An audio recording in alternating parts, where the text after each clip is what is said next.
Driven curricula, research and innovation avenues, and technology-enabled learning, but also holistic development with emphasis on employability and placements and numerous student-centric initiatives.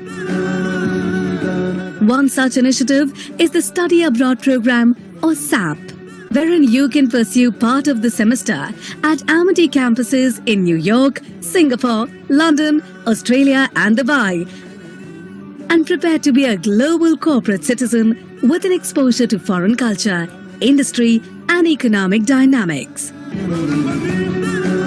Amity also offers you a basket of career-focused disciplines in all streams of interest to Class 12 students like you. Let's take a glance.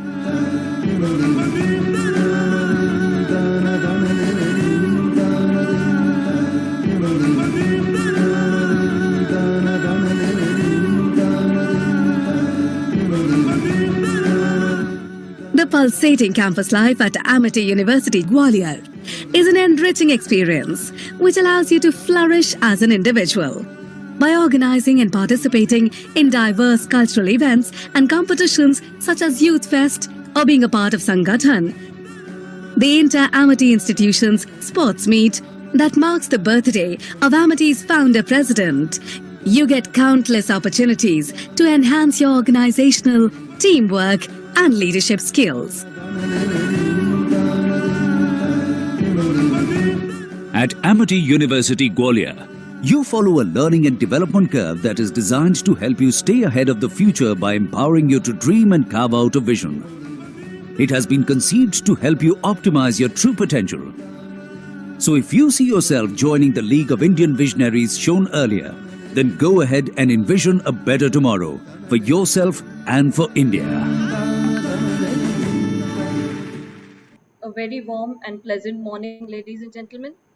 I, Rinku Bhatia, along with my colleague, Dr. Pankaj Mishra, take this opportunity to accord a warm and cordial welcome to you all to the inaugural session of the International Conference on Innovations in Smart Technology, Advanced Materials and Communication Engineering, organized by Amity School of Engineering and Technology, Amity University, Madhya Pradesh. Nikola Tesla not only predicted the invention of the smartphone, but it can be argued that he even foresaw the impact of the Internet of Things. He rightly said, when wireless is perfectly applied, the whole world will be converted into a huge brain, all things being particles of a real and rhythmic whole, and we shall be able to communicate with one another instantly, irrespective of distance. And yes, the information and communication technology is now the most important tool for organizations, industries, academia, and a common man. It is a proud privilege and honor to have with us our distinguished guest, Professor Dr. Anil Sahasrabudhe, Chairman of All India Council for Technical Education, Professor Dr. Manoj Kumar Harbola from IIT Kanpur, Dr. Alhat Kuwadekar, Chief Technical Officer, IPO-Things, Netherlands, Dr. Aseem Chauhan, Chairman and Chancellor of Amity University, Madhya Pradesh, Dr. W. Selvamoorthy, President, STIF, respected Group Vice Chancellor and all Vice Chancellors of Amity Group, dignitaries, all the members of faculty of Amity Group, participants, attendees, staff and the students. I once again welcome all the respected guests and thank you all for sparing your valuable time to be with us today. The International Conference on Innovation in Smart Technology, Advanced Material and Communication Engineering is a premium forum to provide an interdisciplinary platform for the scientists, research scholars, engineers, and practitioners to exchange their ideas and their latest research, investigation, results, idea, development, and application in all areas of smart technology and communication part. It is an opportunity to discuss the recent developments and review challenges faced by the community in the 21st century. To mark the beginning of the conference, let us take the blessings of Ma Saraswati, goddess of knowledge, and fold our hands for puja in virtual mode. Shubham Karoti Kalyanam, Arogyam Dhan Sampada Sasti. Thank you, everyone. Amity University, Madhya Pradesh has been awarded as the best private university of Madhya Pradesh twice under the influence and charismatic leadership of our Honorable Vice Chancellor, Lieutenant General V.K. Sharma Ati Visis Seva Medal. Under his able guidance, from 2011 till today, university has grown by leaps and bounds towards excellence and has been ranked amongst the top 200 universities in the country in the NIRF ranking. Also, Amity School of Engineering and Technology has been ranked #1 private engineering institute in Madhya Pradesh. May I request, sir, for delivering the opening remarks. Please, sir. Thank you very much, Dr. Pankaj. To begin with, I extend a hearty welcome to the most revered person, our Honorable Chancellor and Chairman, Dr. Aseem Chauhanji, whose guiding light has been responsible for the university to do well over the last about 10 years. I also extend a hearty welcome to Dr. Anil D. Sastubudhe, the most respected chairman of AICTE, whose guidance is enabling the higher education system in the country. I also extend a welcome to Professors Dr. Manoj Arbola from IIT Kanpur and Dr. Alad Kwadgekar, who is the CTO from i4Things from Netherlands, Dr. Devashish Ghosh from IIT Roorkee, all the respective Vice Chancellors of Amity Education Group, all the panelists who have joined, all the research scholars, educationists, students, and the faculty members who are listening to me on this international conference on innovations in smart technology, advanced materials, and communication engineering. The world has grown by leaps and bounds, and the area which has been most pronounced in advancements in technology is the communication engineering. In our own lifetime, I have seen the growth from wired telephones to 5G, which is now emerging. Besides, the smart technology is being used today by all. The machine learning in which computers, softwares, and devices perform via cognition, very similar to human brain. From personalizing your news feed to better advertisements, social media platforms, machine learning is having its own benefits for each one of us. The cloud services have proliferated to a large extent, and today almost all companies are seeking to replace their exorbitant as well as premises-based systems for the past with the cloud services. Autonomous things, which includes wide scope of technologies like artificial intelligence, vehicles, drones, appliances, agents, and last but not the least, robotics. These have revolutionized the engineering and made our life much more comfortable today. The 5G is a revolution in itself. The speeds in 5G and the network bandwidth is expected to be about 20 times quicker than 4G. It ought to likewise expand information rates, enhance connectivity density, lessen idleness, and reinforce connection security all around.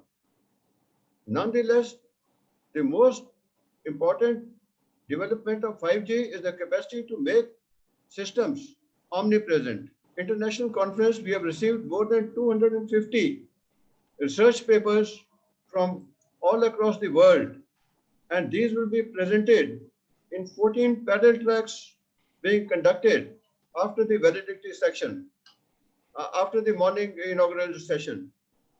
And in the evening, we will have the valedictory sessions, but some of those presentations may well extend even to tomorrow, because we do not want to miss out even a single presenter who has prepared himself well, and all these publications will be published in Scopus Index or a Web of Science journal. I set the ball rolling now, and I would now request the organizers to continue with the function. Thank you very much. Jai Hind. Thank you, sir. Your words of wisdom have always been an inspiration and guided us. Education is the passport to the future, for tomorrow belongs to those who prepare for it today. Education is the most powerful weapon we can use to change the world. Enable leadership with knowledge and expertise is necessary to drive a change in the education system to meet the global changes and challenges for empowering the youth of the country. Today we have with us Professor Anil Sahasrabudhe, Chairman of All India Council for Technical Education, who is an experienced and foremost researcher, technocrat, and excellent academician who is steering the technical education towards excellence.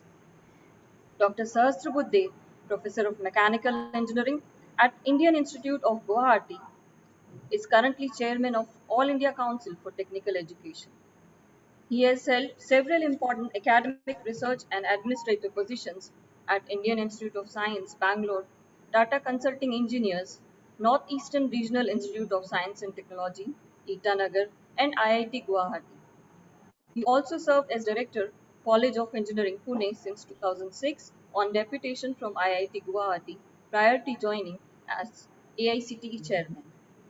As an academician and researcher in NERIST and IIT Guwahati, and as an administrator in the capacity of Director COEP, he has taken several new initiatives for academic, curricular, and co curricular activities, entrepreneurship, research, and good governance.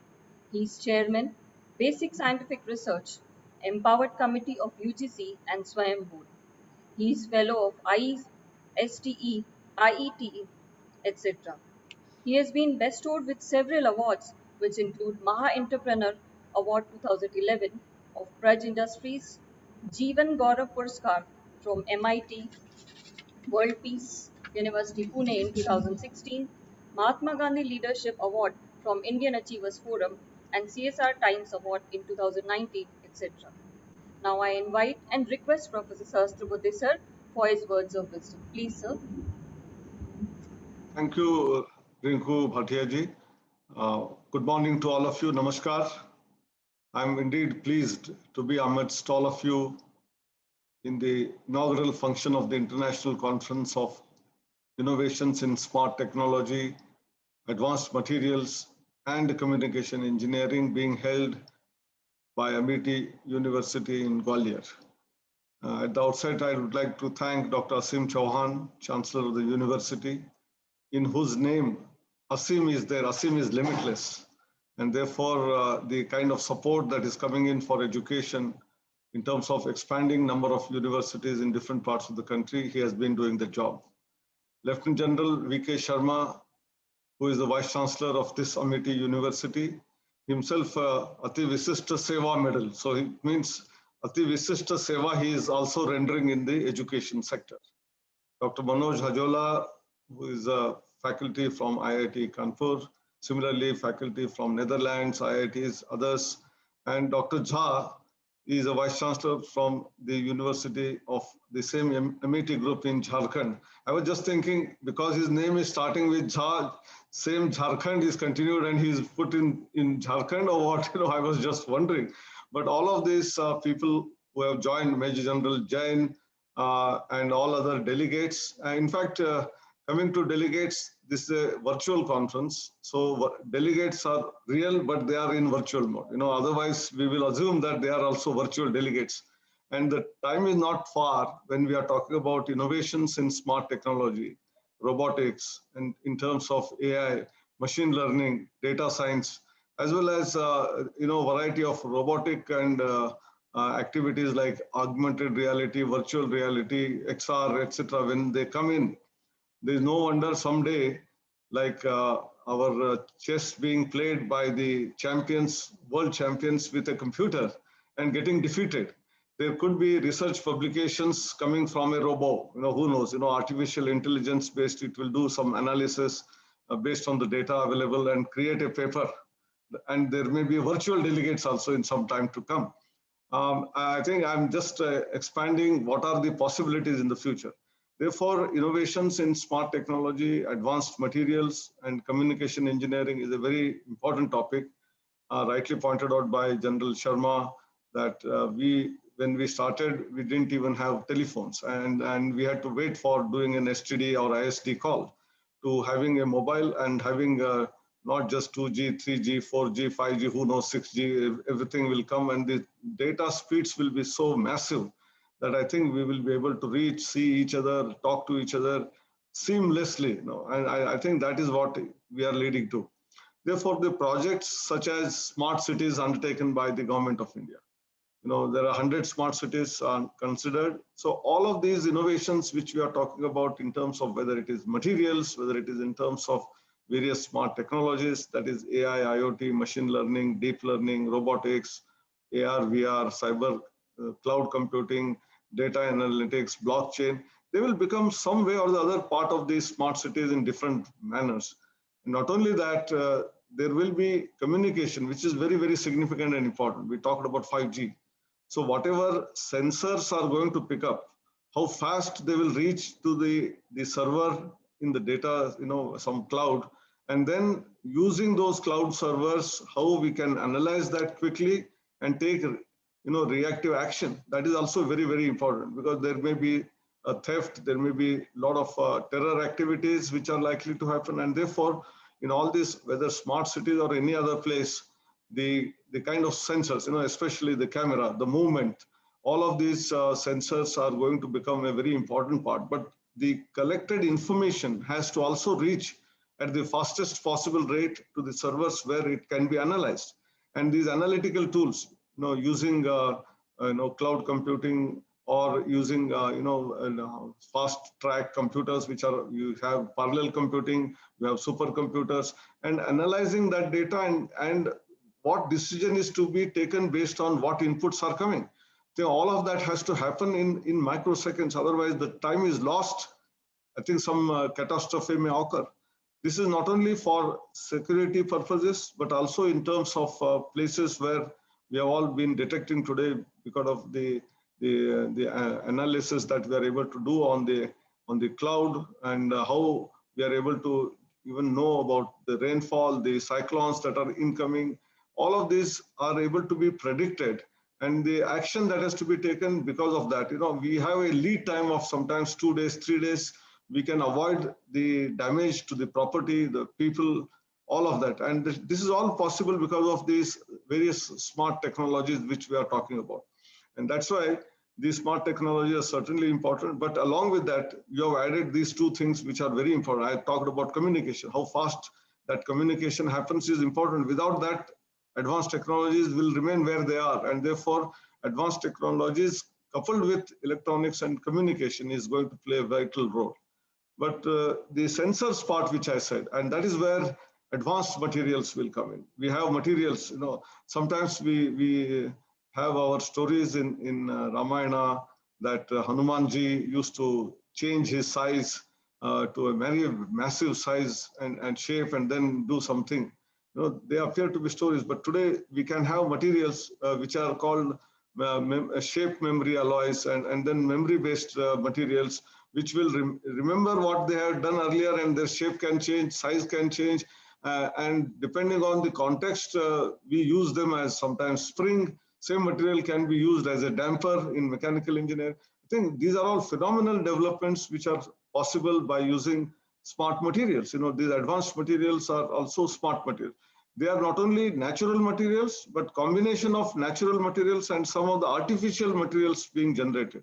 And therefore, the conference is very, very important in terms of all these three different, appearing to be different technologies to be integrated into one, whereby a lot of applications can come in. I said security part is one, but why not even use it for education? We have artificial intelligence-based training of students, which is possible. And AICT's NEET portal, National Educational Alliance for Technologies, does take care of this. There are several products which have come in the market, both from the small scale sector startups to large scale multinational companies like Microsoft or IBM and so on. So all of these products are useful for knowing the level of learning of the students. This is what we call often in the new education policy as give value to the prior learning. What is the prior learning of a particular student? Making use of that prior learning, what he wants to do what is the outcome that a student wants to achieve, how we allow him to travel that journey very comfortably by asking him to do certain number of courses which are related to each other, prerequisites are studied, and then he moves forward in a manner that at the shortest possible time he achieves the outcome that he desires and the nation desires or the educational institution desires. And this is all possible through the AI-based training of a student. If it is possible for a student for education purposes, it is also possible for using it in the field in terms of whether it is agriculture, when the seed is to be sown, when is the crop is to be taken, yield is to be recovered. If there are any, problems which are likely to arise, how do we protect ourselves from, without using even insecticides, how do we control the pesticides are not being used, still we can control. All of these things are also part of the game that agricultural sector may be benefited. During COVID, who else will not know about this, that the data analytics, the way the pandemic is spreading, in which district, in which village, which city, and therefore what needs to be taken care of. All of that is possible again in the health sector, or reaching of the medicines on time, or the remdesivir on time, or in terms of vaccines being reached on time. All of this is also possible through the use of these technologies, where the demand, wherever it is increasing, how do we reach that place at the right appropriate time? Japanese used to call what is known as just-in-time approach. That is becoming more significant when there are shortages, but there are certain places excesses. So how do we have the excess material, or whatever medicine is available in one place can be taken to the remote other place? You use various types of technologies. We have used even aircraft. But we may use drones also to deliver all of these things. So I think all these technologies in some way or the other are merging for the purposes.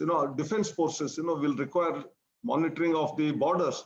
For that also, we have various types of cameras developed which can see from a drone and then take look at what is happening on the ground, and then take an action which is required to be taken by the armed forces. So I think in all possible ways, these technologies are emerging as very, very useful technologies, both at war and peace. And that's why making use of them, studying them, researching them is going to be more and more important. For this in the end, I talked about smart cities in the beginning and that 100 cities, but AICT has started an award for, earlier we started with Clean Campus Award, then added Green and Clean Campus Award to take care of the environment. But we have added to that smart, Green, Clean and Smart Campus Award. Why is this smartness required? Whether the quantum of electricity that we use, the quantum of water that we use, the wastage that is happening, how waste management is happening, and how the campus is kept not only green, clean, but also how we reduce, recycle whatever is possible. Today we talk about circular economy. The reuse, recycle, etc. is gone. So further, every bit of it is not a waste, but it is a wealth. And how do we make use of it? And using sensors, you have to monitor, only then we know where we are going wrong and take corrective steps. So an award is there for Smart Green Campus. And so this smartness, when students observe in their campuses, naturally, wherever they go, whether in governance, maybe some of them will become IAS officers, some of them may become defense officers, some of them may become an entrepreneur, some of them get into jobs in some companies, but all of them, having learned this, will start practicing this wherever they go. And that is where actual education is being used for the betterment of the society. That is where we all come into this picture. So I think I'm very happy that this conference is being organized. Two quick things which we did in the pandemic, I would like to mention before I close. All these technologies which we are talking, all AI, IoT, machine learning, we have added them as part of the curriculum. But we found that teachers themselves were not trained in this because they graduated 20 years back, 15 years back, 25 years back. So if we bring this in curriculum, who will teach them effectively and create interest among students? And that's why faculty development program, faculty training in these technologies became very, very important. And under Atal Academy, AICT's Training and Learning Academy, we began workshops of 50 faculty members, couple of 3-4 experts coming to that institution, and then training them in these 5-day workshops But during the pandemic, when suddenly everything halted, we used technology again. And using the technology, we have been able to conduct 948 workshops in the last 1 year during pandemic, trained 165,000 faculty members, and almost all IITs, NITs, central universities, several colleges, they all participated in this mammoth task. And interestingly, earlier we used to have only in one workshop 50, now we can have 200. We used to have 3 or 4 experts. Today we have a whole world as the expert, because you can draw in people from as far east as Australia, New Zealand, or Singapore or Japan, to as far west as US and Canada, or from the Europe, and they come in, only adjustment is that of the time scheduling. Someone who is in the morning may have to take the class in the evening to morning, because the 24-hour cycle of our clock and the world over, depending on the convenience of the people, we allow them. And then we have had more than 700,000 people, 2,000 from industry, 2,000 from abroad. They all participated in this massive workshops of Atal Academies. Training 165,000 faculty members has become a world record. Very recently, we had a training through a startup company, IIT Madras startup company called Guvi. Themselves and AICT jointly held 1 day, in 24 hours, how do you teach Python? And using AI, they will do face recognition, create a face recognition tool or software. And we trained 126,000, and Guinness Book of World Record has recorded this. So I think there may be pandemic. We all are aware that we are all going through a crisis. We have to use masks. We have to keep not social distancing, physical distancing, but social connect. And then while doing all of this, we have to continue our education and the learning. And learning should never stop. And for enabling that, today we have technology. We have 5G. We have internet. We have a gigabit of connectivity, and we have to reach to Nixon corners of the country. All our online classes must be available for a person sitting in a remote Jharkhand or in Nagaland or Mizoram, so that truly we make a developed India, and we can make Atmanirbhar Bharat out of all of this. Thank you. Namaskar. Jai Hind. Jai Hind. Thank you, sir, for blessing us with your kind words.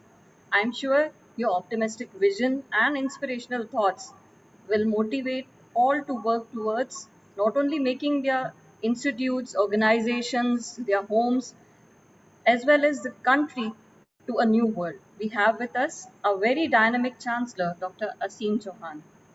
Dr. Chauhan is the trustee of not-for-profit Amity Education Group and also additional president, Ripnan Balvet Education Foundation. He is an institution builder with a vision to help make Amity one of the leading education providers in the world. He endeavors to nurture holistic, world-class citizens who are driven by human values and equipped to excel on a global stage. Amity University Madhya Pradesh is a testimony of his relentless vision of creating possibilities and ascending to new heights of excellence. Now I request Dr. Chauhan to kindly address the gathering. Please, sir. I am feeling very happy today because we have in our midst a person of such deep expertise, devotion to the nation, a love of students, and absolute brilliance as our dear Professor Dr. Anil Sahasrabudhe, Chairman AICT. Whenever I hear him, whenever I see him, whenever I meet him, my belief that our education system will keep improving, that we have the very best minds working on how to transform education is reinforced. Even in his today's session, you would have heard multiple things. He can talk in equal terms about the latest technologies and what is happening in advancement. He can also talk about what is happening in policy in the country. But at the end of it, his love for students, his love for the youth shines through each and every time. And each of his ideas and his policies is aimed in that direction. Professor Sahasrabudhe, we welcome you, and I'm so grateful. I know how busy you are. Every minute of yours is highly valuable, but when Amity invites you, you always come, you share your thoughts, and we as a group are incredibly thankful to you. We have Dr. Manoj Harbola with us. Dr. Harbola, we welcome you, we thank you. And Dr. Kowadikar from i4 Things in the Netherlands, representing the corporate world and innovation in companies that are implementing what we are talking about here today. We welcome you. I have rarely seen, maybe never, so many Amity vice chancellors all together on one platform. They're also busy. Maybe one can come, two can come for a conference. Today, I think everyone has come. So Dr. Balwinder Shukla, Honorable Vice Chancellor, Amity University, Noida, Professor P.B. Sharma, Honorable Vice Chancellor, Amity University, Haryana, Professor Bhatnagar and Dr. Jain, Honorable Vice Chancellor and Pro VC from Jaipur, Professor Sunil Dhaneshwar, Pro VC and Head of Amity University, Lucknow, Professor R.K. Jha, Honorable VC of Amity University, Jharkhand, and several others who do not have their camera on, but I know are online who have sent me messages. Almost the whole galaxy of the leadership. Professor Qamar Rahman is here, a great scientist working between North America and India to forward scientific endeavor at Amity. And of course, our own Lieutenant General V.K. Sharma, Honorable VC, Amity University, Madhya Pradesh, Gwalior, but also overseeing as acting VC, Amity University, Maharashtra, in Mumbai as of today. General Sharma, I congratulate you for all of your initiatives. Your team has done a wonderful job to conceptualize this deliberation today on smart technology, advanced materials, and communication engineering, rightfully a topic which is a convergence of multiple ideas and a amalgamation of technologies that undoubtedly is going to come together to redefine how we live our lives, how we operate in companies, and how we live and learn. I am very curious to hear from the many brilliant students and research scholars and faculty members and practitioners from India and abroad, the papers that they will be presenting. I would like to listen to as many as possible. You have screened them very carefully. And Sharma, we were discussing that what is the quality of the papers that will come in. You know, it is not the number, but the hurdle that you have set, the screening that is being done, I think is tremendous. You have insisted that they be novel papers, that they are not published, that they are absolutely new. The quality is high. I look forward to it. And when we see each of these people, I will see in them the future of our country, young innovators who are pushing forward the frontiers of technology with their ideas. This is absolutely great that this conference has been organized.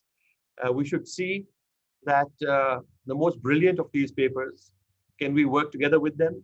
There may be many from outside of Amity to see if we can help them develop intellectual property rights, develop commercialization opportunities in their areas. That would give additional joy and satisfaction and further impetus to the conference. While we're talking about technology innovation, what comes to my mind also is how quickly there is innovation and change in the education sector also. And Professor Sahasrabudhe has been an architect of the national education policy. And many of his thoughts, even before the NEP was announced, many of the ideas and thoughts that he has been giving over the years, one can clearly see incorporated into the national education policy and his ideas of how the new policy is going to change education in the country. I just want to highlight one or two thoughts of his and how this is going to transform education. Number one, innovation. Professor Sahasrabudhe has always said that we are all born innovators. What a noble thought. He says we are all born innovators. The education system can either stifle us or promote that innovation. When I hear this, the responsibility to all of us becomes very clear that we have to build an education system which can bring out in every student their special gift, their innovation, their ideas. It has to be a platform to allow students to grow, not to stifle them. But this idea of yours that you have put forward and which the national education policy brings forward in terms of flexibility, choice, personalization, and customization of education is very important. Professor Sahasrabudhe has always also said the curriculum has to be updated continuously. I think this is an idea which in our country is so very important. With the changing world, even with the ideas we'll see today, unless we keep updating the curriculum very regularly, this will not be possible. And one concept, one time Professor Buddhe had visited one of our university campuses. Professor P.V. Sharma, I think it may have been yours, in Haryana. And we welcomed him at the gate and we came inside. And I was observing one thing. Normally when VIPs and dignitaries come, they very quickly want to go to the auditorium, have a cup of tea, and then we go to deliver a lecture. But that day, Professor Buddhe gravitated towards your student projects, which were displayed to the left-hand side. And he spent going around to every student project and asking, what is your idea? Who are you? Then there was a poster and project paper display.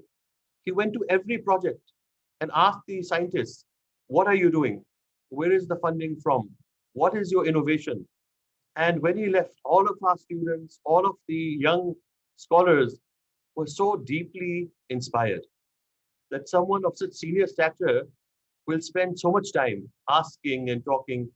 Professor Buddhe, I'll never forget how you inspired the youth. And I think as a academic innovator, as a policy maker for the country, if that is where your heart and your thought is, then the country can feel very encouraged. At Amity also, we have taken a lot of your learning.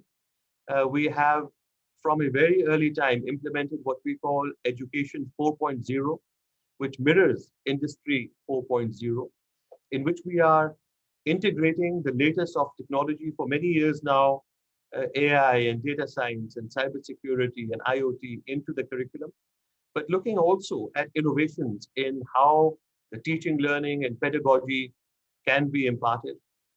Yesterday, we were screening some startups for funding that we have received from the Atal Innovation Mission.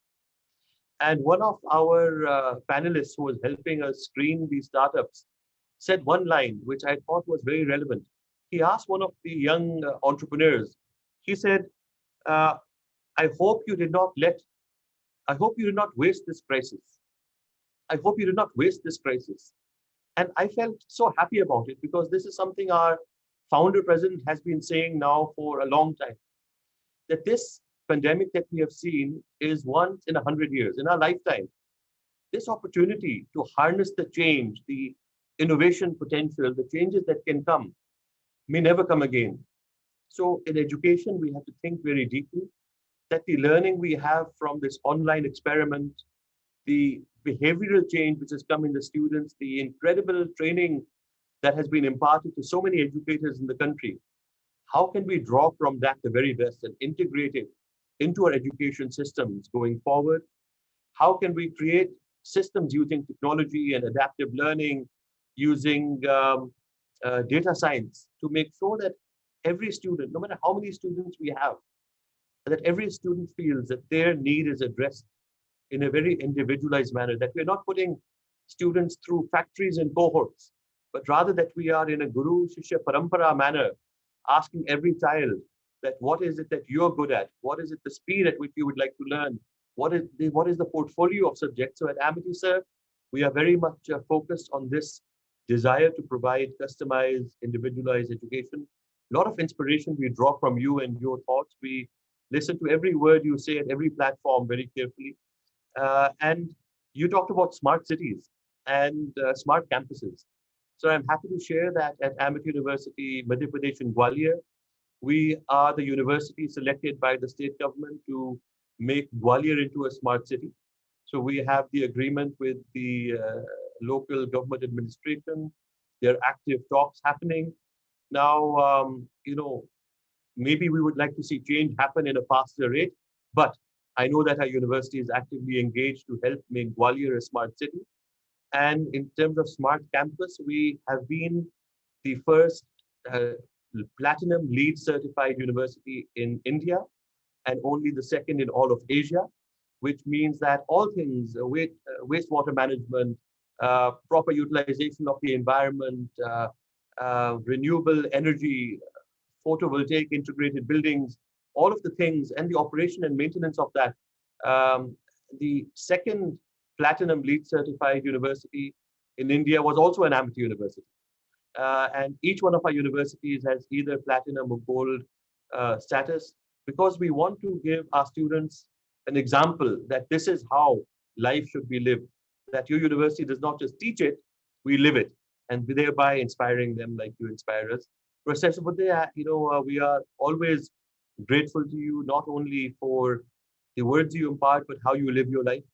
You are an incredibly humble person who, in a very loving way, nurtures so many institutions. We always feel inspired by you. I know that all of our VCs are here, not because they have been told that, please come to this conference, but because they have been attracted by you to hear your words and to tell you that each of the Amity universities in India and abroad is imbibing your thoughts, your values, your sanskars, and will take forward the ideas of innovation and change in education that you have promulgated in letter and spirit, so that we as a country can rise and impart better education for our children.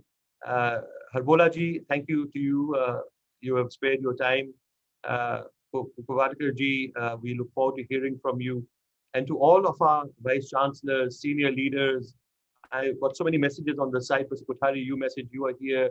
So many others have messaged. Top senior people, Dr. Gurinder Singh might be online.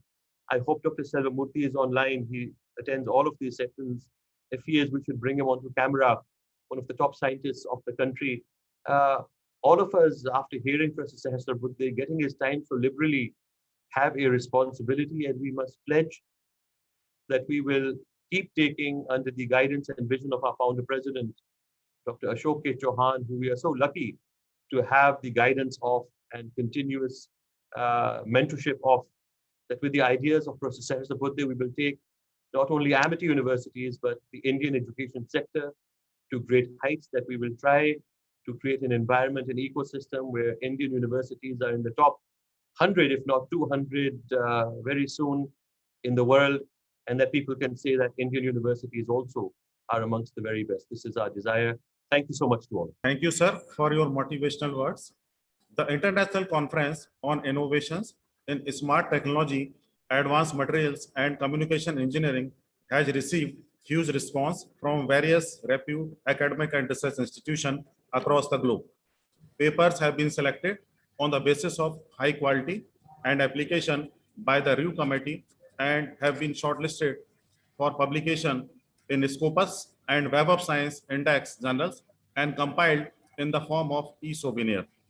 I request all the dignitaries to join us for releasing the e-souvenir of the conference. More than 250 papers have been received from different countries like Australia, Canada, Bahrain, Ethiopia, and have been compiled in the form of e-souvenir. Thank you, everyone. A thorough researcher and academician, Dr. Manoj Kumar Harbola, is with us. Professor Harbola is working at IIT Kanpur. He obtained his doctorate degree in the City of University of New York, USA in 1990, and subsequently he carried out postdoctoral research at the University of USA. He joined the Center of Advanced Technology Indore as a scientist in 1992. He joined IIT Kanpur as associate professor. In April 2000, he is a theoretical physicist whose chief interest lies in electronic structure of atoms, molecules, and solid-state density function methods. He has supervised number of PhDs and MTech theses in last 20 years. He has been more than 100 papers in international journals and national conference to his credit. Professor Harbola has also authored a book on engineering physics. He is the recipient of Distinguished Teacher Award, IIT Kanpur 2007. He has developed an NPTEL course on engineering mechanics and MOOC on engineering mechanics, electromagnetic theory, quantum mechanics, and solid-state physics. I request Professor Harbola to address the gathering. Please, sir. Thank you very much for inviting me over. It's certainly quite an honor to be among such distinguished guests. I'm a small academician trying to contribute my bit whenever I can. So I think the best way to talk to all the people who have gathered here is to do academics, and I prepared a small talk on innovation and how it is helpful to be curious and do curiosity-driven research that feeds innovation. So I'm going to share my screen now and then start this talk. It's a short 15-minute talk, but I do hope to convey something that is important. So let's see now. Is it there now? I mean, you share? Yes, sir. Yes, sir. Okay, it's there, right? Okay, so let me start the slideshow. Yes. Just one sec, give me a second. Insert file design. Okay, so what I'm talking about is curiosity and innovation, since this is a talk about innovation. And need for a very strong foundation in basic sciences. When I say basic sciences, I include everything, engineering sciences, the way you want to be creative for engineering education. And as we realize slowly that education now and in the coming century is not just, learning something and be knowledgeable about something. It is about keeping on learning. So what we need to do in our education is make people aware of how they can keep learning. As somebody has said, and I'm forgetting the name, earlier people who were rich, they became rich by gaining knowledge and then just keep having a propriety on that. Nowadays, people who become rich are those who are in the flow of knowledge. Knowledge is flowing, and that's what you got to catch.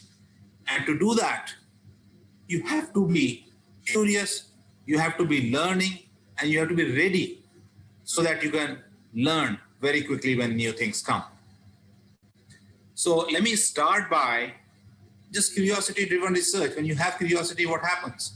Let us look at this picture where you have this T-Rex. Everybody knows about it. There are movies, kids read. If you have children at home, they read about it. So did you ever wonder why a T-Rex has such a long tail? And look at it. It has very short feet in front, and then it has a very long tail. And what does it have in common with this? Look at this girl who's walking, doing tightrope walking with this pole in the hand. These are the curious questions, things that are around you, that if you look at carefully and analyze, you can bring into do innovation. So you have to be looking around. You have to be analyzing things. You have to be talking to a lot of different people. You have to be doing a lot of reading. And that's how new innovations and new engineering is going to come. So let me just show you a very simple application of this, and this we all know about pyramids. The same principle of balancing the torque, which T-Rex uses, because it has this huge head and it has to balance on 2 feet. So it has to have a long tail so that torque is balanced. The girl walking on tightrope is balancing that torque by having this long pole, and she can just tilt it a bit, change the balance. And the same principle was used in building pyramids. You're taking all these huge stones up to a very, very, very high places and put it there. So as you all gather to learn about innovation, what is innovation? You have to keep your eyes open. And I've deliberately in this talk, I've not talked about electrical engineering at all, because this conference is about electrical engineering. But I want to emphasize that as an engineer, as an educated engineer, as a future innovator, you have to keep your eyes open to everything else and cut across the fields. So my topic is how this curiosity-driven research could possibly be used. I'll be giving you examples. There was this paper in 1933. I want you to focus on this date, 1933. And look at the title of the paper, On Musical Air Bubbles and the Sound of Running Water. It was done for fun. If you look at this paper, you see that this person has put a tube in the water bucket and he's measuring the frequencies. If you want to do it yourself and listen to this sound, go home and pour some soda in a glass. Pour some Coca-Cola in a glass, pour some Pepsi in a glass, and you hear this zzz sound. That's what it is. 1933, curiosity driven. How could this be used? Fast forwarding to 2018. A big concern in 21st century is, the ecological changes, the way environment is changing, the way glaciers are melting. There's a big threat about Arctic ice melting that raise the sea level. So that same thing, curiosity-driven research, was used in 2018, and I'm giving you this article, which came in the Scientific American in May 2018. How fast are glaciers melting? Just listen to the sound. Underwater microphones can glean valuable data, about it. And how do they sound? All of you have internet. I'd like you to just go to Google, type sound of melting glaciers, listen to it. If you amplify the noise you heard in a soda glass, it's exactly the same sound. So the origin is the same. All of a sudden, something that was done for fun, becomes very useful 85 years later. This was based, the Scientific American article was based on these two papers: unusually loud ambient noise in Tidewater Glacier fjords. Yeah, I'm not able to read it. A signal of ice melt. This appeared in Geophysics Research Letters, which is a highly prestigious journal. And the second one came 3 years later. Let it dry. So as it dries from liquid to this dried drop, it develops a ring. I did it with a color, holy color. Let it drop, let it dry, and it develops a ring. This is known as coffee ring effect. And if those of you who are, I do that when I'm eating. Sometimes dal is dropping on the shirt, develops a ring. Related phenomena. When you fry potatoes, they become very crisp at the corners, at the edges. This is a related phenomenon. When you see a block of ice cream melting, it melts from corners, from the edges. Just curious about this thing. Right? And all this comes from Fick's law of particle diffusion, thermal diffusion, electrostatics, and all this can be put together. So this is an understanding one is developing. This is all curiosity driven, and it is all connected to science behind lightning rods, because everything is happening at the edges. So lightning rods are made very sharp. And the question is, can I use? I think there is some network issue at Sir's side. We'll just wait a minute. He's going to again restart, I think. Take permission from Dr. Manoj in case he's taking time. We can start the next one. Dr. Manoj is there now. Yes. I'm here. Yeah. Okay. So let me go back. So this is where I was. Is it okay now? It's okay now, sir. Your screen is not visible. Okay. I'm sorry. I'll just repeat this slide. Dr. Holland, can you please share your screen? You have to share your screen. I'm going to do that now. Yeah. Okay. Is it shared now? Just about to. Yeah, now it is there, visible. Yes, sir. Okay. Okay. So now so this is something that was done by one of my colleagues using coffee ring effect. Sir, Next. try to go to the slideshow, sir. Slideshow. I'm वही कर रहा हूँ. एक minute. Question from the current slide. Okay. All right. So we are on the job now. Yes, sir. Next, look at something else where it was used. Coffee rings as low resource diagnostics, detection of the malaria biomarker Plasmodium falciparum histidine rich protein 2. So again, what they do in this case is, if the blood sample dries on a slide, it also forms those rings and things get concentrated. So a very innocuous looking effect now is being used in biology and bioengineering. Next, there's something we'll all connect with very easily. If you're doing inkjet printing, the ink that comes and gets deposited would get dried, and due to coffee ring effect, you would not have a very clean print, but a drop which has these concentrated things on the rim. And therefore, what you're going to have is not a uniform drop. So there's a lot of research which is funded by Xerox and all these companies that make these machines, how to reduce coffee. So you see, on one side, you saw that it can be used usefully. On the other side, we want to suppress it.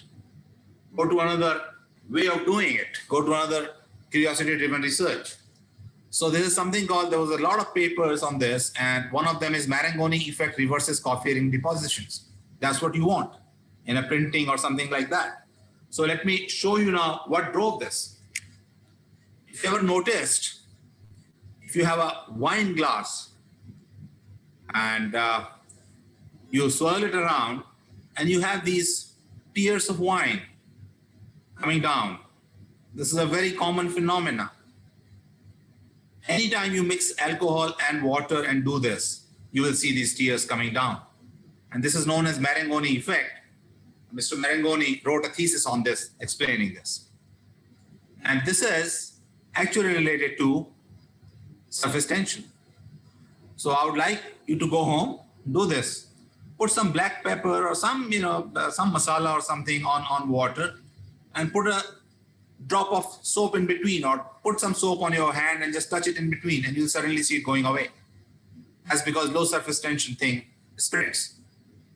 You take a plastic sheet, cut a board kind of shape like what I've shown on the left, and put a drop of soap in the middle, in that hole. It suddenly starts moving because that low surface tension thing is moving out of it and it pushes it. This is what Marangoni effect is, and it's connected to wine tears. So what happens in a wine glass is there's this liquid out here, is mixture of alcohol and water. And when you have made this film, alcohol evaporates. It evaporates much faster. So this is high surface tension thing. Low surface tension liquid rises up, takes it up, and when it cannot hold itself, it starts coming down as drops. So this is pure curiosity driven, observing, trying to understand. And then it is to be used in reducing back to drying droplets. Marangoni effect reverses coffee ring effect. So remember, coffee ring is everything is coming down to the rings. It forms a ring. What you want to do is reverse it. So you mix something that produces an inverse current, so that things which are coming out here go back. And you get a uniform drop rather than a drop which is not uniform. So what I have tried to do through this is curiosity-based research, the basis of innovative engineering. I could give a lot of examples from electromagnetic and communications. Unless Hertz was doing something, radio could not have been made. So keep your eyes open, look around, connect across fields, read a lot. Go to talks, I'm an electrical engineer, I don't want to hear mechanical engineer. No, that's a very wrong attitude nowadays. Go listen to biologists. Maybe you'll see a dinosaur picture and some idea will come to your mind. And this requires a strong foundation in basic sciences. This requires a lot of training in learning about very different things.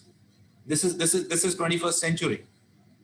And therefore, it's very important that any engineering education curriculum be based on core program that provides such a foundation, not just basic sciences, humanities, biology, engineering sciences, technical arts. And what has happened a lot of times, people, because there's so much knowledge that some things is to be thrown out and first X falls on basic sciences and these things. But then what you're producing is people who can work on that area very well. But then when it comes to cut across fields, to make connections, to become innovators, they get lost. So it's very important. And as such, science departments, all departments in any engineering technical institute, they need to have full-fledged independent science units with excellent research programs. Something like the bubbles creating noise may be useful 20 years, 30 years, 40 years down the road. You never know. That has to be encouraged. And that's what is going to make a difference between a good engineer, an innovator, and a routine engineer in the future. Thank you very much for listening to me and these views. I've enjoyed being here, listening to all the great people, Professor Sahasrabudhe, Mr. Chauhan, I'm seeing you for the first time. It was very great visionary person. I mean, you've done a fantastic job, and everybody else, General Sharma and others. Thank you very much for having me over. Thank you, sir. Uh, the curiosity you have generated from the daily life things, I hope all the participants will take up some issue from this and do some productive research which will help not only them but also the nation. Before I invite our next guest, Dr. Alad Kuwadekar, Chief Technical Officer in i4Things BV IoT company at Netherlands, I feel delighted to introduce him. Dr. Kuwadekar received his BSc degree in Information Technology from University of Mumbai in 2004, MSc in Mobile Computing from University of Glamorgan, UK in 2006, and again PhD from the same university in Seamless Session Mobility Framework for next generation networks. He is currently working as Chief Technical Officer in i4Things BV IoT company at Netherlands since 2019. He also worked as CTO and co-founder in MyLifeGuard Limited IoT company in University of South Wales, Cardiff, UK from 2010 to 2016. His areas of interest include mobile communication, next generation networks, wavelength transforms, IMS and LTE for safety systems. He is editor for many international journals like Journal of Communication Systems and Network, etc. He is member of various professional bodies such as IEEE, USA, IEEE, etc. His patent has been published on the topic of security system, which is a UK patent on 26 Feb 2014.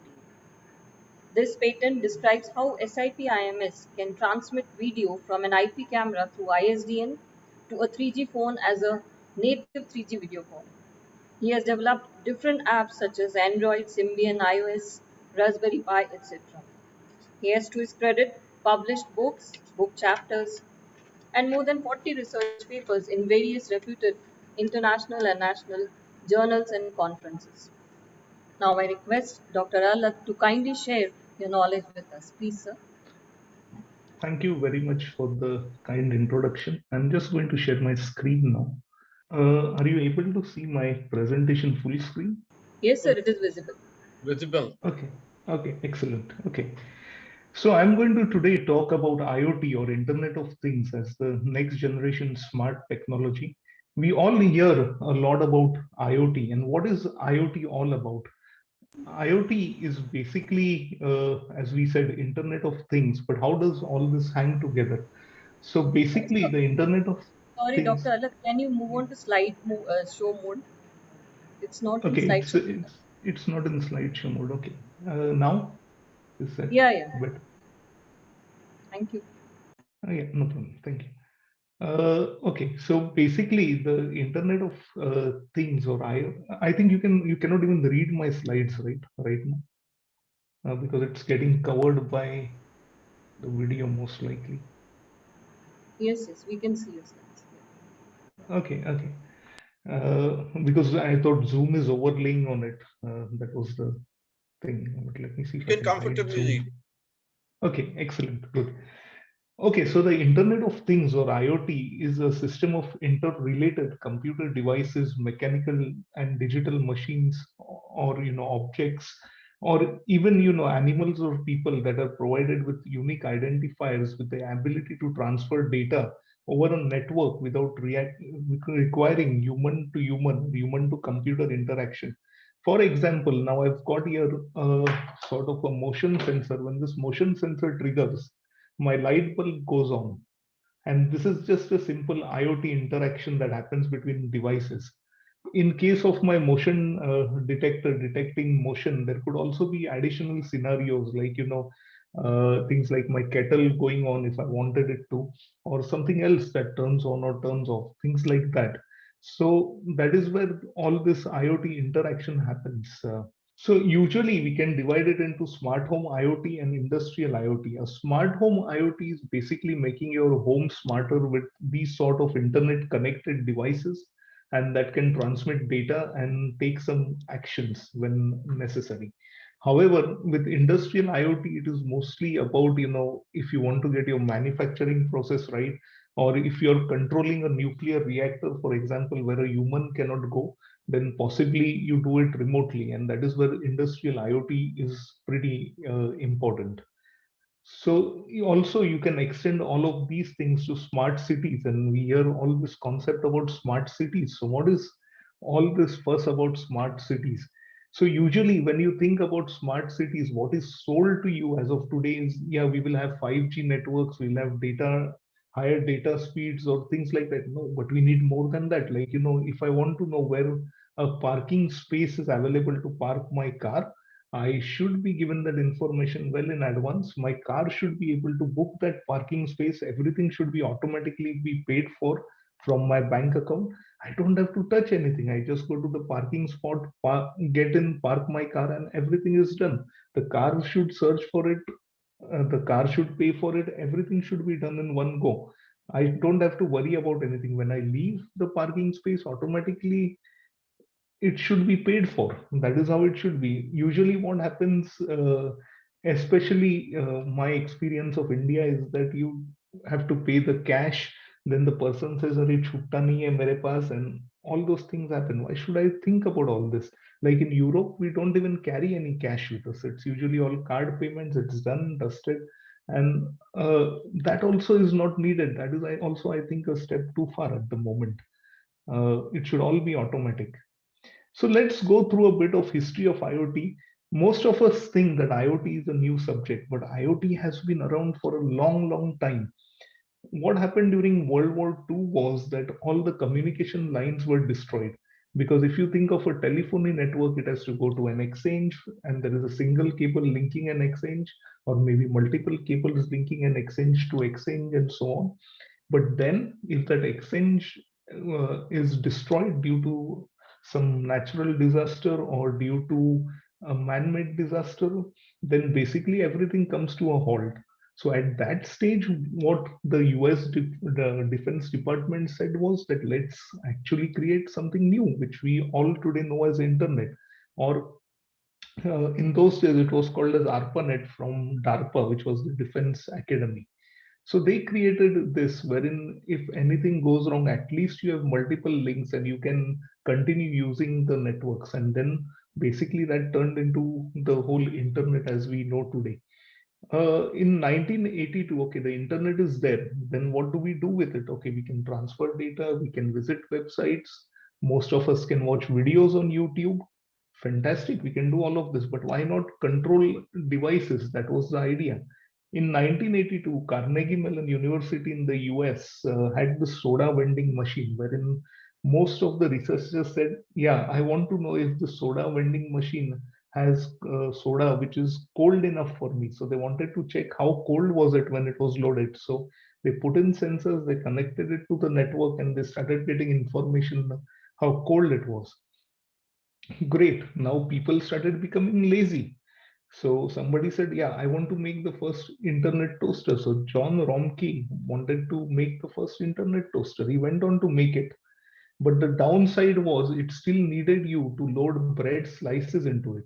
Otherwise, it wouldn't do the toast for you. So eventually he built like a robotic arm which would grab the bread, put it in the toaster. Fantastic. That was a good idea, but never worked. Then in 1998, we suddenly saw an explosion of devices. How many devices do we have at home? Like if I think about myself, because I work in the world of IoT, I at least have 50 smart devices in the house. I have got my own computer, my tablet, my iPad. My wife has got something similar with her. Then the smartphones and so on. Yeah, and then smart TVs as well. So we have got so many internet connected devices that we started running out of IP addresses. So at that point in time, because we could not get any public IPs anymore, then we got NATs, which is network address traversal. So if you ever do IP config on your computer, you will actually see the IP address given to your devices in the home is 192.168. .2.1 or .0.1 or whatever in that domain. But then you also have an external IP address. If you do what is my IP, you will see your public IP. And most of us who use CCTV at home, we usually, what we do is we do things like port forwarding, wherein you give your public IP and a port number, and when an incoming request comes on that, it is forwarded to your appropriate IP camera or an NVR device. That is how it would work in the past. But now technology has evolved and people are now using more sophisticated methods, so you don't need to do that anymore. So then we got this IPv6 addresses because we are running out of IPv4 addressing due to the limitations. Now we are getting into IPv6, which will run out very soon. It will even run out faster than what we think. IPv4 we ran out by 1998. IPv6 will run out even faster than that. That is the whole problem here, because every day we are connecting billions and billions of devices to the network, including smart cars, driverless cars, which are going to come in the future. In 1999, Kevin Ashton of MIT actually coined the term Internet of Things, and since then it has been used.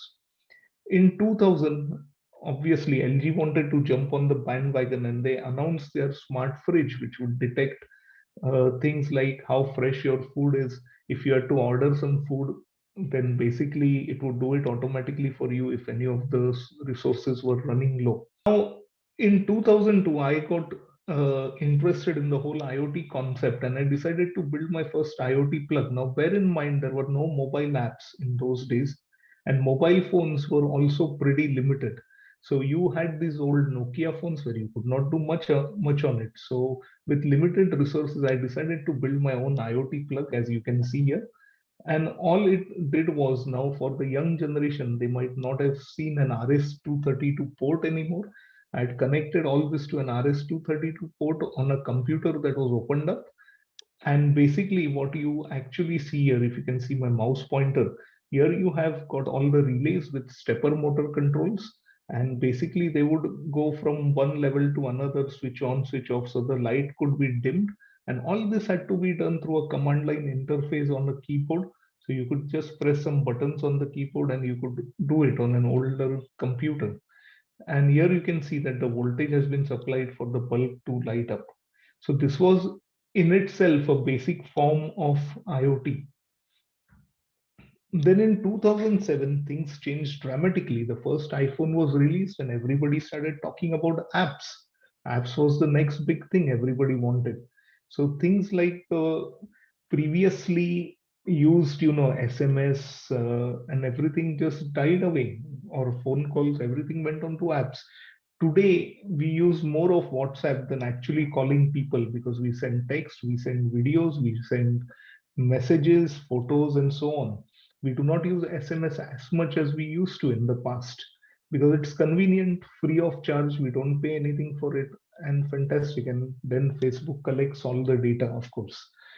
Google then started their testing their self-driving cars, which was fantastic that we had, because they came up with the idea, that drivers make errors and we need to prevent these errors, and this can be done by using artificial intelligence, machine learning, a lot of IoT technology to make these things work.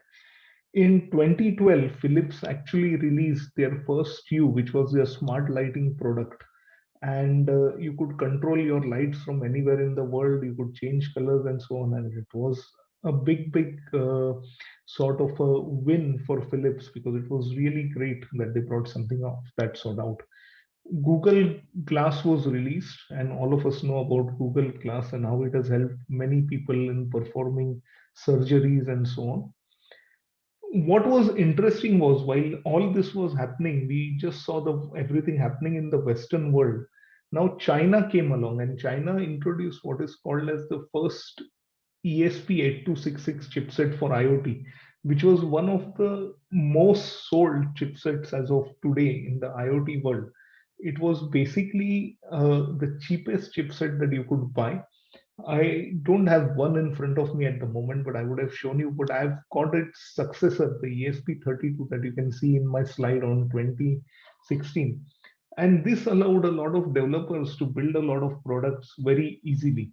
So you could just connect it over USB, a micro USB. You have got some ports here. You can connect different devices to it, like temperature sensor, air quality sensor, if you want to make a motion sensor and so on, and very easily build products.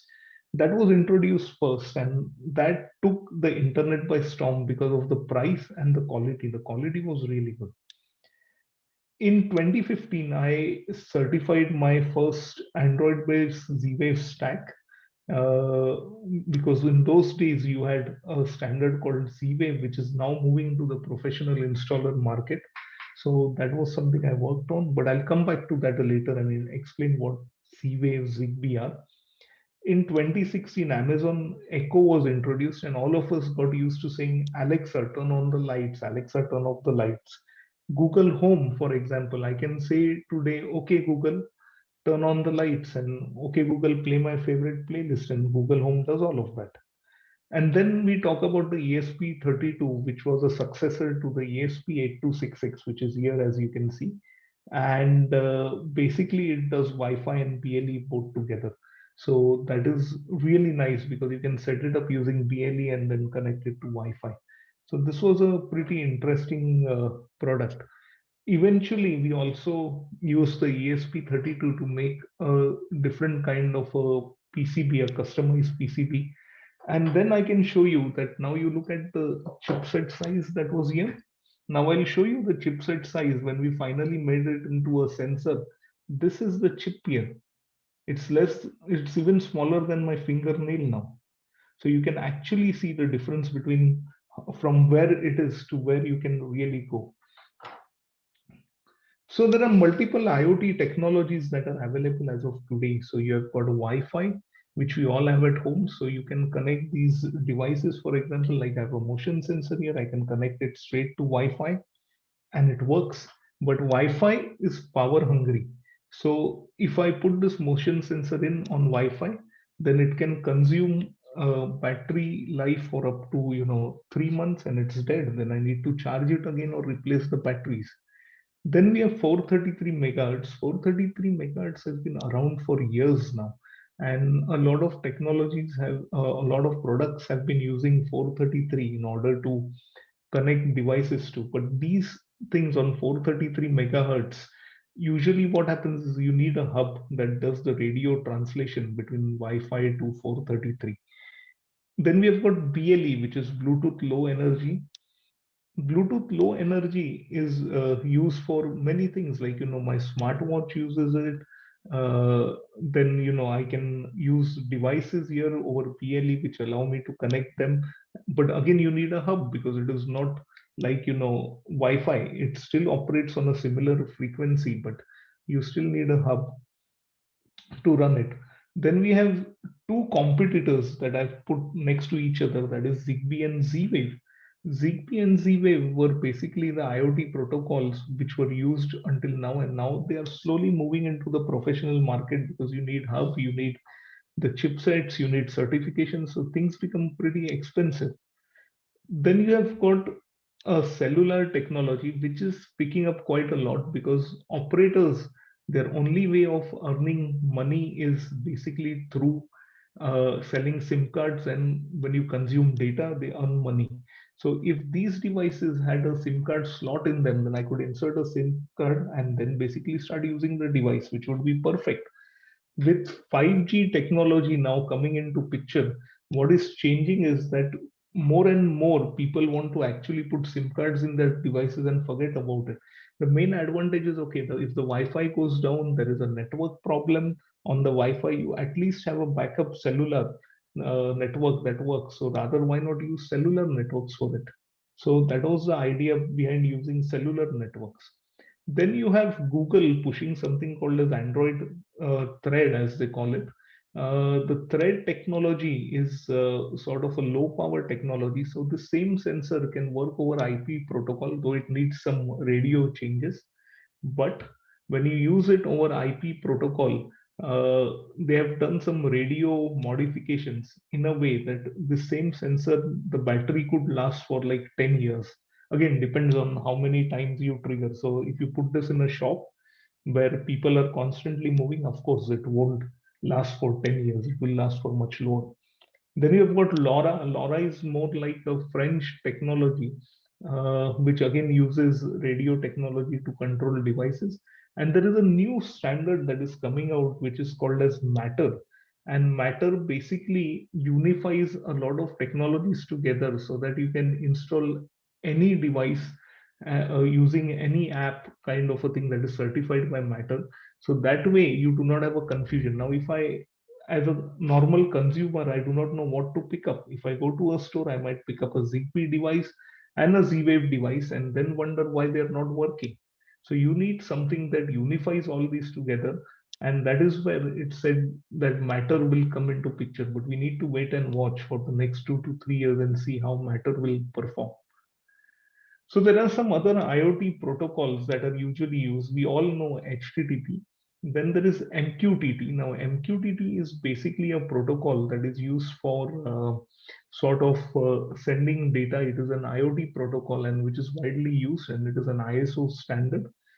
As a competitor to MQTT, you also have CoAP and you have got XMMP. Again, these are protocols that are used together to basically send data across devices or to the servers or in the cloud, whatever you can think of. The most commonly used devices that I have at the moment in front of me are like, you've got a light bulb, you've got plugs, you've got things like door motion sensor, which I just showed you, the door window sensor here. So when the door opens, basically the sensor triggers. Then we have got like a water leak sensor. So for example, last week, my dishwasher started leaking in the middle of the night because we put the dishwasher on in the night and go to sleep. There was a water leak sensor like this lying next to it. And as soon as it detected water, it made a call to my phone to say there is a water leak. So I went down and I saw, and my kitchen was full of water. So in that case, this actually saved me because I could turn on the dishwasher, turn off the dishwasher, I could turn off the water supply and prevented any further damage to the kitchen. Then you've got smoke sensors. I've also interestingly got a door lock here, which I've connected to a small sample door here, and I can control it from my phone to open the door or close it.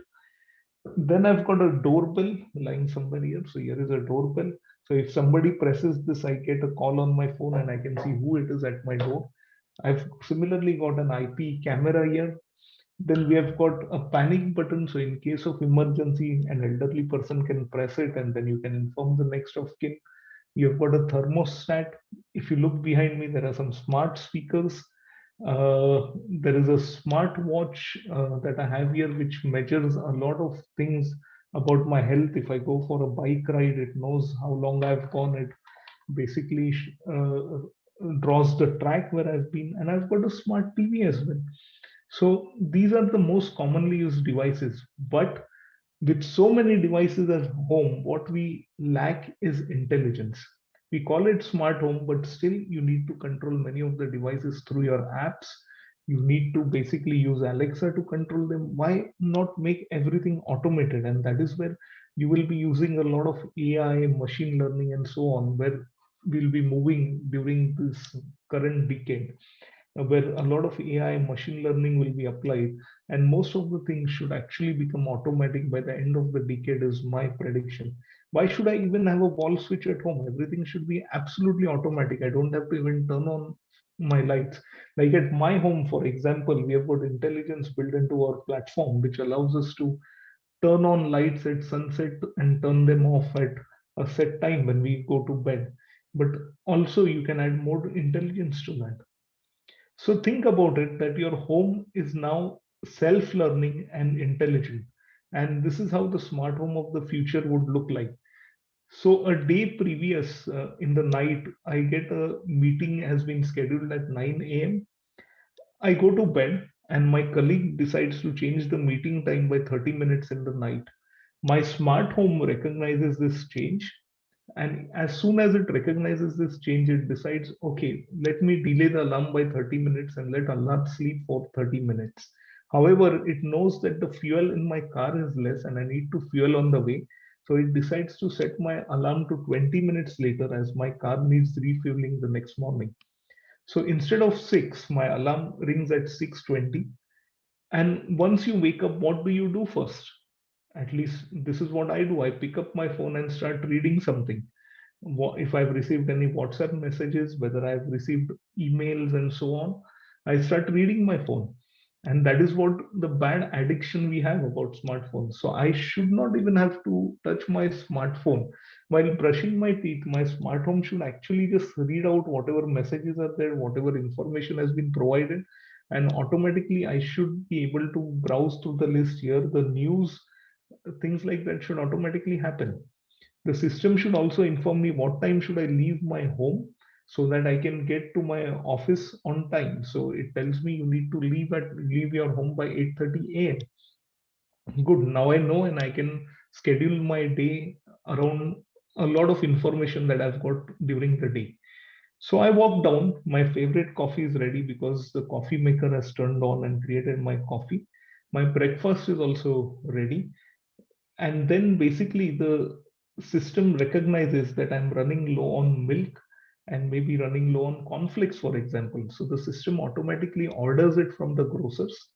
The money is automatically debited from my account, and I don't have to even touch anything there. Now my system also knows that it's cold outside, so it will basically start the car heating at 8:15 a.m. and it will automatically set the navigation in the car so that I don't have to worry about it. When I leave my home with my phone not being around the home, and it knows that no other phones are around the home. So basically what will happen is that it will automatically lock the doors, then it will turn off the lights, set the temperature down, and that is how it will basically work. So when I get to the office, it has already booked my parking spot for me, so I don't have to worry about it. My favorite coffee at my office is ready. And while I'm in a meeting, the grocery delivery package arrives. So I get a phone call on my phone because the guy has pressed the video doorbell. I answer the phone and I see it's the delivery guy. So what I do next is I unlock the door. And as soon as I unlock the door, I start getting the video CCTV footages, and I can actually see what is going on. I can monitor my home over CCTV. My day in my office is then over. I get to my car and leave the parking space, so the system automatically pays for the parking. I instruct the system and say, I'm coming home.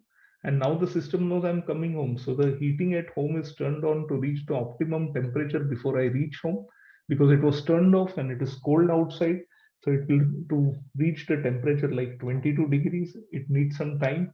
So it will automatically adjust that and make sure that the temperature reaches 22 degrees. As soon as I reach home, I do not have to worry whether the gate to my house will open or not. It will be all done automatically. As soon as I reach home, it will know the proximity of my phone, and automatically, as soon as it knows the proximity of my phone and that I'm around, it will open the door lock in front of the home and I can get in. Based on the camera recognition, it also knows my mood on the day, and using my mood, it can set the lighting and music either on mood based preference or my preference that I have set during the learning pattern. So if I am sort of I love playing old Hindi music, which is from the 50s and 60s, which is evergreen, so it will also start playing that. While taking a shower, since I've come home from work and I want to take shower now, it will start recommending what movies would you like to watch in the evening. So basically I decide what movie I want to watch. I tell the system that this is the movie I want to watch. As soon as I walk into my living room after my shower, the movie starts. And then what happens is, in the middle of the movie, my phone starts ringing. While watching the TV pauses and the lights brighten up. At the same time, I see a picture in picture because somebody has rung my doorbell. When I look at the picture in picture, it is my mother-in-law. So I decide not to open the door, as most of us would do it. So, so basically, that is what could happen. And when it's bedtime, I would just say good night. And the name of your smart home system was just called Consolomio. I would say good night, Consolomio. So the light bulbs would be gradually turned off, not all of a sudden, because you need to go to your bed and you might need a couple of minutes for it to go off. The door is locked, the temperature is turned down, the curtains are closed, and to give you a feel of, a bit of peace, then you play light music for the next 15 minutes, and basically it will help you relax and sleep. This is how it would work. But now there is even more interesting technology in the research that is happening. We do not need any of these sensors anymore. The Wi-Fi at home, like at home, I've got a mesh network, and most of you know a Wi-Fi mesh network, which you can just do roaming with it. You can go from one room to another without disconnection, and you can continue talking, and everywhere you get a consistent and nice signal if you have mesh network at home. There's something called as Wi-Fi CSI, which we can use as a fingerprint for sensor detection. So based on the CSI patterns and artificial intelligence, we can basically know what activity is going on within the home. So you don't need any of these sensors. As long as the Wi-Fi is up and running, everything would work. So you create a map of the home. So when you go from one room to another, it can automatically detect what is going on and then maybe turn on the lights or do something else that you want. Interestingly, with CSI, we have also seen that we could detect the heartbeats of babies, and if there were abnormalities with the babies' hearts, we could even report those, which was very interesting for us. Even we could do motion detection, and if somebody falls, you can also do fall detection. You can also count the number of people in the home. So things like Airbnb, sometimes they rent out only for 2 people, but many people take 20 people with them. And in that point in time, you could use this CSI detection to know that there are 20 people in the home as opposed to 2, and then you can take some action against it. So what are the challenges with smart home?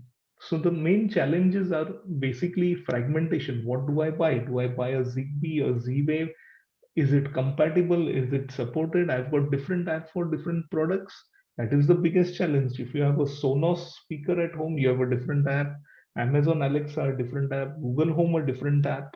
Then you have got Philips Hue, a different app. So many apps. So they're not integrated together, and that is a big problem, and that should be sorted. Ease of installation. You buy from a shop, how easy it is to install. Sometimes for an elderly person, it could take very long to install because they are not, as we call them, digital aliens, because they did not have smartphones and computers when they were young. They are digital aliens. While if you look at your kids now, even a 2-year-old kid surprises me by showing me all the options on the iPad because he knows everything. So he's a digital native. So he can learn much faster than the previous generations who have been there and who have struggled with computers and phones. There's lack of intelligence, which we discuss. Power management. I would request, sir, I would request you to kindly wind up because we've got not many other events. Yeah, I'm just finishing off. This is my last slide. Thank you very much. Thank you, sir. Sorry for interruption. Thank you. No problem. Power management is very important. Security is very important. Imagine that at home you have cameras and somebody hacks into it and then sees you, then that's a big problem according to me. There's a lot of data collection going on with regards to some of the devices that you buy from the big brands. So the next time, suppose I had a DHL parcel in front of my door, for example, they recognized it, and then they started showing me all ads related to DHL. So there's a lot of selling and advertising going on. So you get the product for a low price and then you start getting all advertisements. And there is a rapid evolution that is happening. Many of these devices just get outdated in a couple of months. So you need to buy the next device and next device and next device. And that is what is going on at the moment. So somehow that rapid evolution will continue. We cannot control that because every company wants to have an edge over things. And it will be like the mobile phone. So today you get one mobile phone, let's say iPhone 11, tomorrow you get an iPhone 12. So that is how the rapid evolution will happen in this field. So thank you. And if you have any questions, please feel free to ask me. Sir, we will not have time to answer questions. That those we will send you to you through email and get your response. Okay. But excellent Okay. presentation, Dr. Kovadekar, excellent Thank presentation. you. And Thank you. even the Honorable Chairman AICT, Dr. Sahasra Buddhe has said, Dr. Alhad gave excellent applications of IoT. And I fully agree, a very practical application. Several people have also asked, can we see some of these slides later? Jan Sharma, you Yeah. can coordinate. And Dr. Right. Alhad, if you are in Holland, Yeah, sometimes visit our Amity International School in Amsterdam. sure. I It's will a very for sure. wonderful international school. We invite you to visit anytime. Tell the young Sure. children Thank also you. about IoT. But we are I proud to will. have you. Wonderful. Sure. Thank you very much. Thank you. Jalil Sharma, I just wanted to request that before we wrap up the session, if Professor Sahasra Buddhe is still online, I just want to see if he is still online or no. He's online, sir. Yeah. So maybe, we have so many of our VCs on, just one line of greeting from some of our VCs for Professor Sahasra Buddhe on this occasion. So Professor P.B. Sharma, do you want to quickly, and we have to be very brief because his time is valuable. Professor P.B. Sharma, please go ahead. Sir, it's a great privilege to be present in such an important discussion. And I was so moved by the presentation of the chairman AICTE, Dr. Sahasra Buddhe ji, and your words of wisdom. We are in an age where we need to now submit to the cause of continuous innovations and ensure that they also benefit us in our pedagogy for delivery of our curriculum, as well as in fact preparing the future ready workforce. People like me have always believed that the science base of modern engineering is very important. And that is why we need to strengthen the science base of modern engineering. But I also believe that integration of science and engineering is absolutely essential to cause innovations in plenty for the new world in which we wish to live tomorrow. So in our campuses, we have a resolve that the science base of modern engineering must be surely strengthened, but at the same time, the synergy between science and engineering must be fostered in all our academic as well as research activities. And I'm Professor Sharma, great. Thank you, Sharma ji. And we just have time for one line of greeting for Professor Sharma. Dr. Balwinder Shukla, will you please speak from Noida? Yes. Very good morning, Chairman AICT, Dr. Anil Sahasra Buddhe ji. It has been wonderful to have you with us. I've been attending all your sessions in different forums where you are going and addressing about the national education policy and how to integrate the industry with the education. So great initiatives. It's wonderful to have you, and you are really changing the face of education in India. So we are so grateful to you at the helm of the affairs of the engineering education, as well as implementing the national education policy. Thank you so very much. Thank you, Dr. Shukla. Professor Rakesh Bhatnagar is Vice Chancellor, Amity University, Rajasthan, Jaipur.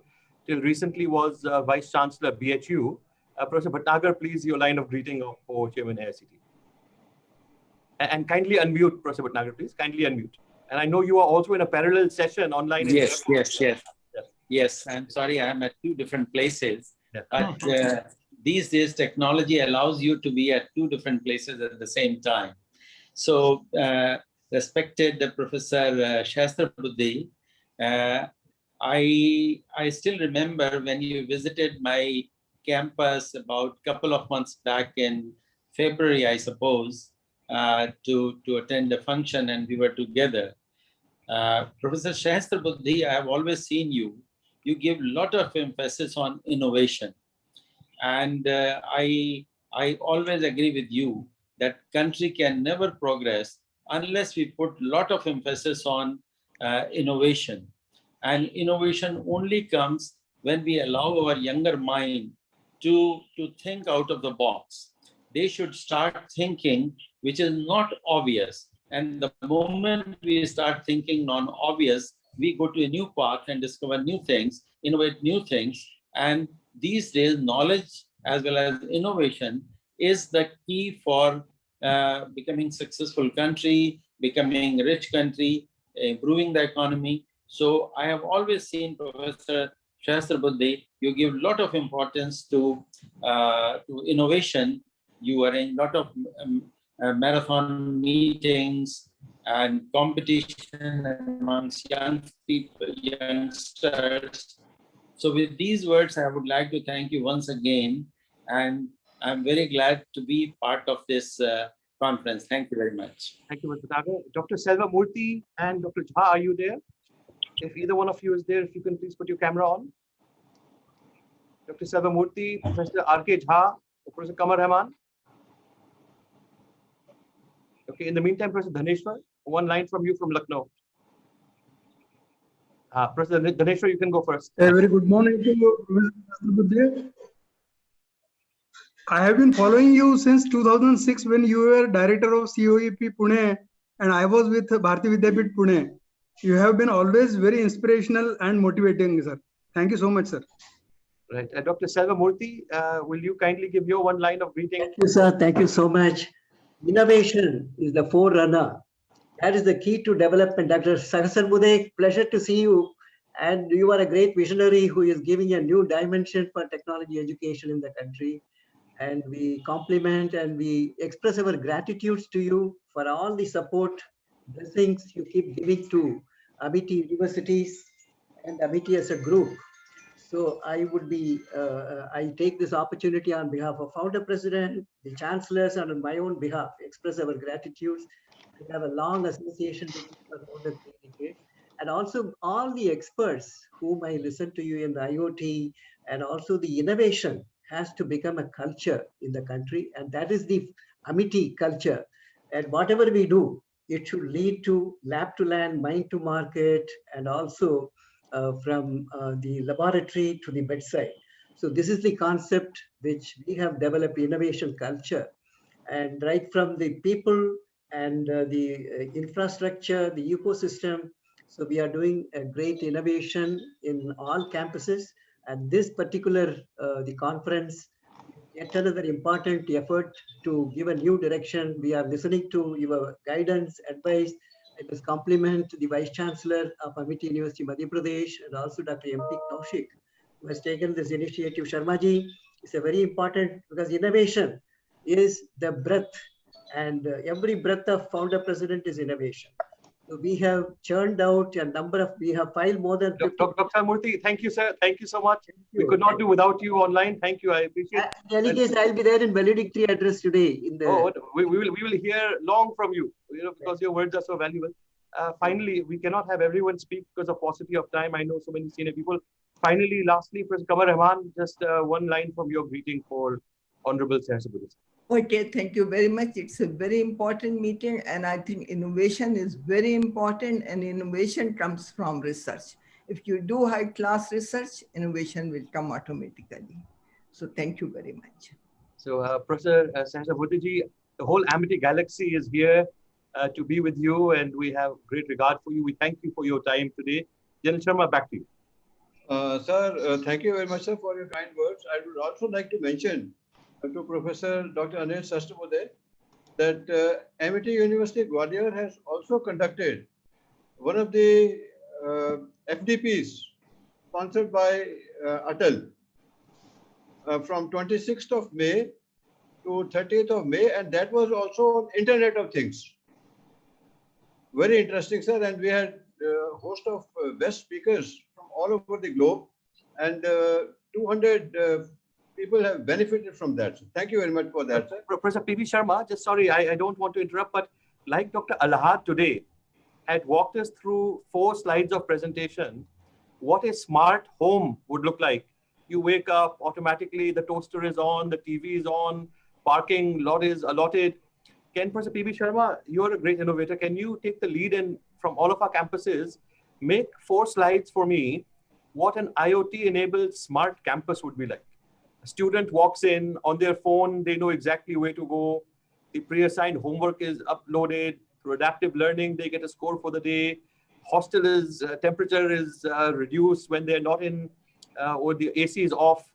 So there are many intelligent things. Can you, Professor P.V. Sharma, create for me similar slide for a absolutely, and think almost science fiction, what cannot be even done today, we will make it work.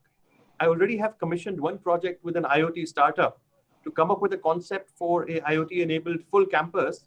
But let us first dream, like Alahadji gave us a good example, that walking through what are all the things that a student, a faculty, a researcher, a guest could benefit from if it is a fully smart-enabled campus. This concept we will present to Sahasrabudhe, and then we'll implement as a pilot at one of our campuses and then roll out to all of our campuses. Will be my pleasure to do that, sir. Surely. Great. Wonderful. Thank you, Professor Vishal. What a great idea. Right, General Sharma. Right, ladies and gentlemen, so with this we come to the end of the inaugural session, and the break which we had given 15 minutes for the next technical session to start, we will reduce it to only 5 minutes. So I would request hereafter the MC to kindly brief the people for the next session so that we can quickly commence. And now it is 11:52. We can at 2 minutes to 12, we should commence the next session. So thank you very much for Dr. Anil Sahasrabudhe sir for your kind presence and for your valuable time. Thank you very much, my Chancellor sir, Dr. Aseem Chauhan ji. Thanks to all the panelists, all the vice chancellors, all the eminent speakers who are here. My special thanks to Professor Dr. Manoj Harmona and Dr. Anand Kuvetkar who have given excellent presentations today. Thank you everyone. And with your permission, sir, can I now close the session?